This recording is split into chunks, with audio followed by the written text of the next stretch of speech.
মহাকাশের কোনো গ্রহে প্রাণের সন্ধান মানুষ করে আসছে বহুদিন আগে থেকে। এবার শুক্র গ্রহের মেঘে অ্যামোনিয়া পাওয়া যাওয়ায় নড়েচড়ে বসেছে বিজ্ঞানী মহল। তবে কি এই বিপুল পরিমাণে অ্যামোনিয়া তৈরি করেছে কোনো জীব?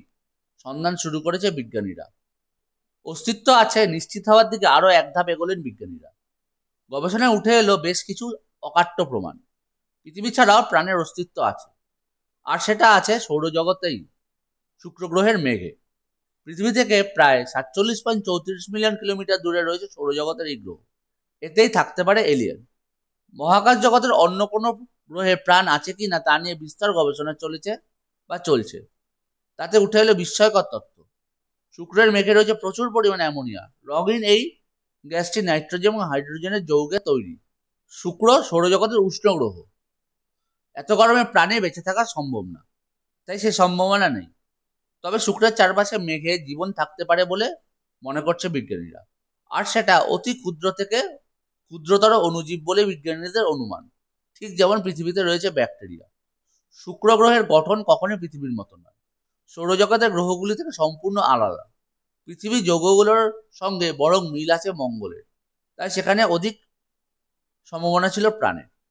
অনুমান করা হয় শুক্রের পৃষ্ঠ থেকে খনিজগুলি মেঘে প্রবেশ করে এবং সালফিউরিক অ্যাসিডের সঙ্গে সংমিশ্রণ ঘটায়।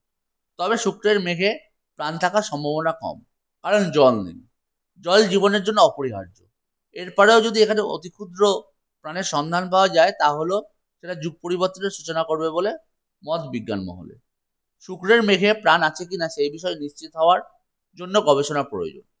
সেই জন্য যান যাচ্ছে মহাকাশে।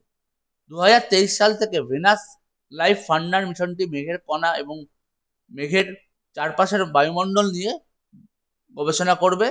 এখানে এলিয়েনের জীবন শনাক্ত করা যথেষ্ট সময় সাপেক্ষ।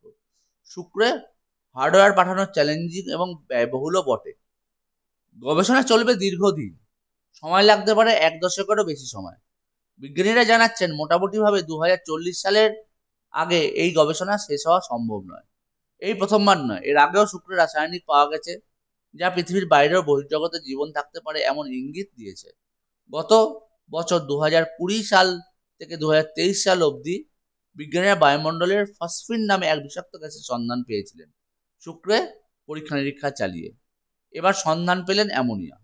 এখনো নিশ্চিত না হলেও বারবার সূত্র মেলামেশায় ভবিষ্যতে আরো বড় কিছু আবিষ্কারের অপেক্ষায় রইলাম আমরা।